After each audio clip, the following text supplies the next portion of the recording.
إلى ابن ال5 أعوام حزن. اعلم يا أحمد أن الله سبحانه قد حاك الطريق الموصل إليه بمزيد من الاختبارات، وأبوك منذ أن وعى وقد وعيت مبكرا، وأجدادك رحمهم الله يضيئون الدنيا والدين، أضع نصب عيني هم هذه الأمة وخدمة هذا الدين. ولتعلم أني لم أتركك أبدا في منتصف طريقي، ولم أكن لأفلت يدا قبلتها يوما بقلبي لولا أمر الله. وما كان سقوط يوسف في بئر الأحزان هذا إلا ليكون عزيزا لمصر.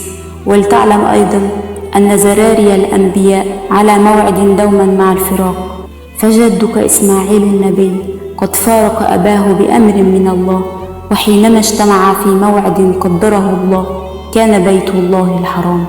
فاصبر وانتظر قافلة العزيز، فإنها آتية لا محالة. أبوك.